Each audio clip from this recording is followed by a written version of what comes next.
नमस्कार प्यारे बच्चों, आज हम हिंदी माँ की सेवा के लिए मिल रहे हैं। हिंदी माँ की सेवा के लिए मैंने सोचा है क्यों ना आपके साथ व्याकरण की एक यात्रा की जाए और इस यात्रा का पहला पड़ाव हम संज्ञा के रूप में कर चुके हैं। आइए इस यात्रा के दूसरे पड़ाव पर आते हैं। जी हाँ, सर्वनाम। अब आप कहेंगे ये सर्वनाम क्या वाला है? जी, सर्वनाम का शाब्दिक अर्थ होता है सबका नाम। सर्वनाम संज्ञा के स्थान पर प्रयुक्त होने वाले शब्दों को कहा जाता है। जैसे यदि हमें किसी एक व्यक्ति की ही बात करनी हो तो क्यों हम उसका बार बार नाम लें। उदाहरण के लिए हम देख सकते हैं, राहुल अच्छा लड़का है, राहुल बहुत पढ़ता है, राहुल हमेशा सच बोलता है। यहाँ हम एक ही व्यक्ति की बात कर रहे हैं पर बार बार राहुल कहने से थोड़ा सा अनकंफर्टेबल महसूस हो रहा है। तो क्यों ना हम राहुल के स्थान पर सर्वनाम का प्रयोग करके देखें। राहुल अच्छा लड़का है, वह बहुत पढ़ता है, वह हमेशा सच बोलता है। तो यहाँ वह शब्द हमने राहुल के स्थान पर प्रयोग किया तो वह सर्वनाम हुआ। सर्वनाम के प्रयोग से भाषा सहज, सुंदर और सुविधाजनक बन जाती है और हम संज्ञा का बार बार दोहराव भी नहीं करते। हम संज्ञा के पुनरुक्ति दोष से भी बच जाते हैं। तो सर्वनाम कितनी अच्छी चीज है ना।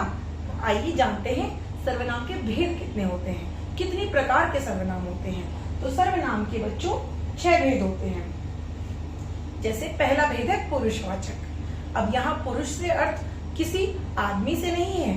पुरुष का अर्थ है कथन, यानी कहा गया है। अब ये किसके बारे में कहा गया है ये समझने वाली बात है। जब अपने बारे में कहा जाए तो उत्तम पुरुष होता है, जब सामने वाले के बारे में कहा जाए तो मध्यम पुरुष होता है, लेकिन जब किसी और की बात की जाए, अन्य के बारे में बात की जाए तो वो अन्य पुरुष होता है। देखिए, वक्ता जो बोलने वाला, श्रोता जो सुनने वाला। ऐसे ही यदि कोई लिखने वाला है तो उसको लेखक कहा जाता है और उसकी लिखे हुए को पढ़ने वाला पाठक कहलाता है। जब सीधी बात की जाती है तो उत्तम और मध्यम पुरुष होते हैं, लेकिन जब मैं किसी और से किसी तीसरे के बारे में बात कर रही हूँ तो वो अन्य पुरुष कहलाता है। तो याद रखने लायक बात क्या है? वक्ता, श्रोता और तीसरा। जब बात हो मेरी, तुम्हारी और उनकी तो पुरुषवाचक सर्वनाम ही होता है, जिसे कथन कहा जाता है। जैसे मैं, हम, तू, तुम, यह, वह, ये, वे। अब इसको पहचाने कैसे और जाने कैसे? तो देखिए, पुरुषवाचक के 3 भेद हुए, उत्तम पुरुषवाचक, मध्यम पुरुषवाचक और अन्य पुरुषवाचक। अब इसको याद कैसे रखा जाए? तो एक छोटी सी बात बताओ। जब भी हम बात करते हैं उत्तम कौन, बेस्ट कौन, तो हमारे जहन में कौन आता है? हम खुद ही तो आते हैं ना, आई एम द बेस्ट, मैं ही सबसे उत्तम हूँ। तो यहाँ बात आती है कि हम अपने आप को सही मानते हैं, हमेशा अपने आप को उत्तम मानते हैं। तो मैं यहाँ पर उत्तम होगा, यानी उत्तम पुरुष में आएगा जब मैं अपनी बात करूंगी। मैं, मेरी, मुझे, हम, हमारी, हमको, हमें। जब हम अपनी बात करते हैं तब हम अपने आप को बेस्ट समझते हैं, ये जरूर याद रखना। तो उत्तम पुरुष में मैं अपनी बात करूंगी। उसके बाद मध्यम पुरुष, आप मेरे सामने हो तो मैं बहुत ज्यादा बुराई तो नहीं कर सकती ना आपकी, तो मुझे आपको भी थोड़ा ठीक ही बोलना पड़ेगा। तो जब मेरे सामने हो, जिससे हम बात कर रहे हो, तो तू, तुम, तुम्हें, आप कहकर हम बोलते हैं, ये हुआ मध्यम पुरुष। और जब हम अपने बारे में बात ना करके आपके बारे में बात करके आपसे किसी और के बारे में बात करते हैं तो होता है अन्य पुरुष, यानी कि थर्ड पर्सन। इंग्लिश में भी आता है ना, फर्स्ट पर्सन, सेकंड पर्सन और थर्ड पर्सन। ऐसे ही हिंदी में होता है उत्तम, मध्यम और अन्य। मैं उत्तम, तुम मध्यम और वह अन्य, कोई और। ठीक है, तो इस बात का ध्यान रखेंगे। और मैं, मेरी, मेरा, हम, हमारा, हमें, ये सब क्या है? उत्तम पुरुष। तुम, तुम्हें, आप, आपको, ये है मध्यम पुरुष। जैसे तुमने खाना खाया, तुम कहाँ जा रहे हो, तो मैं तुमसे बात कर रही हूँ ना, तो तुम क्या हुआ? मध्यम पुरुष। लेकिन जब मैं तुमसे किसी और के बारे में बात कर रही हूँ, तब मैं तुमसे कुछ पूछ रही हूँ कि वह कहाँ गया, तब मैं किसी और की बात कर रही हूँ। अब दूसरे भेद की तरफ देखते हैं, निश्चय। जैसा कि नाम से ही पता चल रहा है, निश्चय यानी पक्का। अब देखो, दूरवर्ती या समीपवर्ती, या तो भाई कोई आपके सामने होगा तो आप पक्का कह सकते हैं ना कि यह खड़ा है, या आपसे दूर भी होगा लेकिन आपको पक्का पता होगा कि वह खड़ा है, तब हम निश्चित होते हैं, हम तब पक्की बात करते हैं। और जब भी किसी व्यक्ति, प्राणी, वस्तु का निश्चित होने का बोध हो, हाँ पक्का वो चीज है, हमारे सामने ही है या हमसे थोड़ी दूरी पर है, तब हम बात करते हैं निश्चयवाचक की। ये दूसरा भेद हुआ निश्चयवाचक, यानी कि जब बात हो पक्की, सामने हो वो व्यक्ति, तब निश्चित हो वस्तु, तो कहलाता है निश्चयवाचक। इसी तरह से इसका बिल्कुल विपरीत अनिश्चयवाचक। जब हमारे सामने कोई है हम निश्चित तौर पे कह सकते हैं, लेकिन जब हमारे सामने कोई ना हो और हम उसके बारे में पूछ रहे हो, जिसके बारे में हम जानते ना हो, तो अनिश्चयवाचक होता है। जैसे कि कोई भी अनिश्चित वस्तु, व्यक्ति या घटना हो सकती है। सजीव में अगर है तो हम कहेंगे कोई खड़ा है पर हमें नहीं पता कौन खड़ा है। निर्जीव में हो तो कुछ पड़ा है पर हमें नहीं पता कि क्या पड़ा है। तो ये सारी चीजें आप समझ लीजिए कि अनिश्चयवाचक निश्चयवाचक का विपरीत होता है। यहाँ हमारे मन में डाउट होता है, तो इसको कैसे याद रखेंगे? इसको याद रखेंगे कि जब मन में हो संदेह, अनिश्चित वस्तु या व्यक्ति मिले तो अनिश्चयवाचक सर्वनाम बने। उसके बाद अगला देखिए प्रश्नवाचक। अरे भाई, इसके तो नाम से ही पता चल रहा है कि किसी प्रश्न का बोध हो रहा है। तो किसी भी व्यक्ति, वस्तु, घटना आदि के विषय में जब प्रश्न बोध होता है तब प्रश्नवाचक चिन्ह बनता है, प्रश्नवाचक सर्वनाम बनता है। उसके बाद जैसे व्यक्ति के बारे में अगर हमें पूछना हो तो हम पूछेंगे कि कौन आया था, किसे आपने बुलाया था, किसने ये सेब खाई। उसके यदि हम वस्तु के बारे में पूछेंगे तो हम पूछेंगे यहाँ क्या पड़ा था और आपने किसे खरीदा, आपने ये वस्तु किससे लिखी। उसके बाद अगला है संबंधवाचक। एक शब्द, वाक्यांश का दूसरे शब्द से जब संबंध पता चले तो उसे कहते हैं संबंधवाचक। पहले ट्रिक तो भूल ही गए प्रश्नवाचक की। आइए, जब प्रश्न का बोध कराए कोई सर्वनाम, कौन, किसे, प्रश्न में आए तमाम, तो एक ही नाम प्रश्नवाचक सर्वनाम। अब बात करते हैं संबंधवाचक की।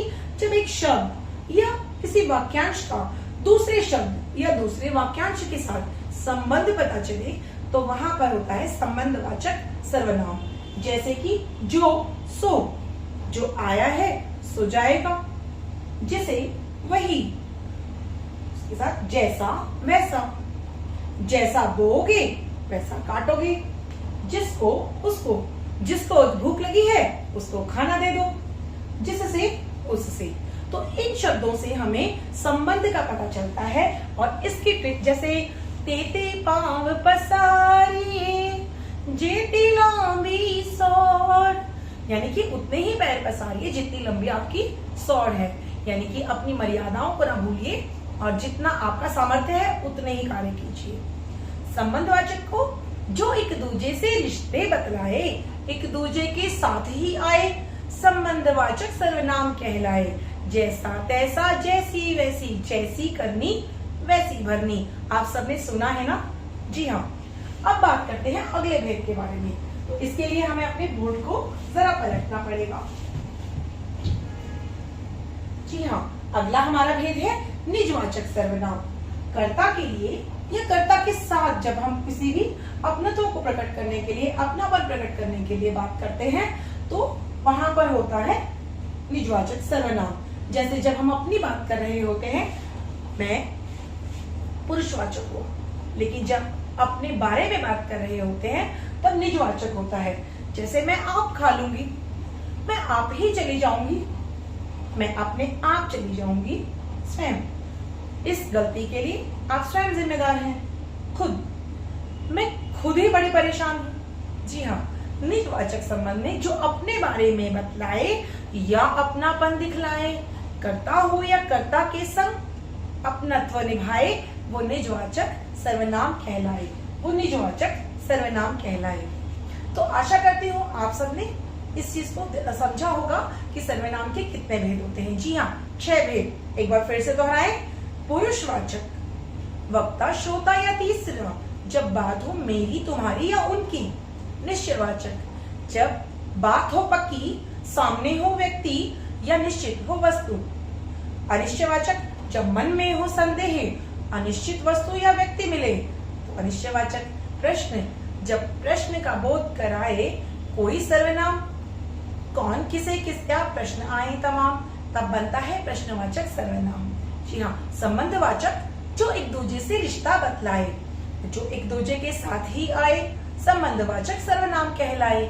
निजवाचक अपने बारे में बतलाए या फिर अपनापन दिखलाए, कर्ता हो या कर्ता के साथ अपनापन वो निभाए, निजवाचक सर्वनाम कहलाए।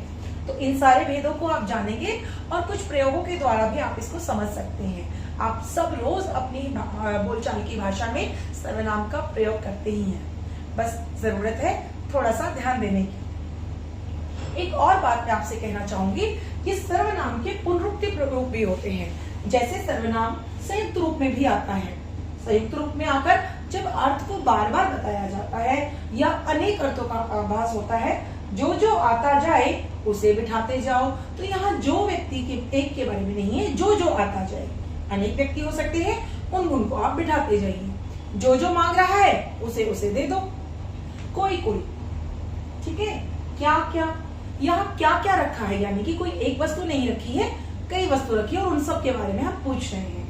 कौन कौन, किस किस, अपना अपना, आप लोग अपना अपना काम कीजिए। तो यहाँ भी आप सब के बारे में अलग अलग कहा जा रहा है। तो ये संयुक्त रूप में यहाँ पर आया है, तो यहाँ पर पुनरुक्ति हुई है सर्वनाम की, यानी कि सर्वनाम को दोहराया गया है। उसके बाद संयुक्त रूप, जैसे कोई ना कोई, यहाँ तो कोई ना कोई आता ही जा रहा है। कुछ ना कुछ, आप कुछ ना कुछ तो खा लीजिए। जो कोई आए हाथ जोड़कर खड़ा हो जाए। कहीं कोई, कहीं तो कोई खड़ा है। जी हाँ, यहाँ संज्ञा के लिए जब हमने सर्वनाम शब्दों को प्रयोग किया तो हमने भेदों को भी समझा, और आगे से जब भी हम सर्वनाम शब्दों का प्रयोग करेंगे तो हम ये समझ पाएंगे और अलग अलग भी कर पाएंगे। ठीक है, बहुत अच्छा लगा आप लोगों से बात करके।